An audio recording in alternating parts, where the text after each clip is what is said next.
Netrokona model থানাধীন ছোট নন্দুরা গ্রামের রিপন মিয়া যে কন্টেন্ট ক্রিয়েটর, সে তার প্রতিবেশী এক কিশোরীকে শারীরিক সম্পর্ক করে। শারীরিক সম্পর্কের পরিবর্তিতে বিষয়টি যখন জানাজানি হয় এলাকায়, জানাজানির পরে থানায় আসার পূর্বেই তারা দক্ষিণ বিশুরা বাজারে একটা আলোচনায় বসে বা সালিশ দরবারে বসে।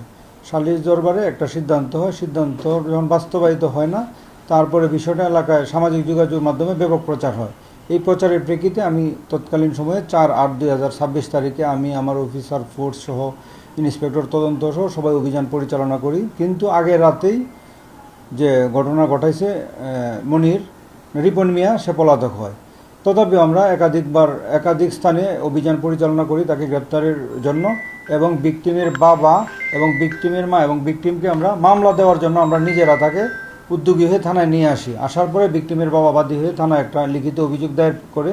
এই প্রেক্ষিতে 4/8/2026 তারিখ দিবাগত রাত 12টা 5 মিনিটে একটি ধর্ষণ মামলা রুজু হয়। ধর্ষণ মামলা রুজু হওয়ার পর আমার মামলার তদন্তকারী অফিসার সহ অন্যান্য অফিসার বিভিন্ন অভিযান পরিচালনা করে পরবর্তীতে গত রাত 12 ঘটিকার সময় র্যাপিড অ্যাকশন ব্যাটালিয়ন অর্থাৎ র্যাব 14 ময়মনসিংহ গৌরীপুর থেকে ময়মনসিংহ জেলার গৌরীপুর এলাকা থেকে তাকে গ্রেপ্তার করে আমাদের নিকট হস্তান্তর করে আমরা একে থানায় নিয়ে আসছি। বর্তমানে আমাদের থানা হেফাজতে আছে। আইনগত সকল কার্যক্রম শেষে আগামীকাল বিজ্ঞ আদালতে সুপর্দ করা হবে।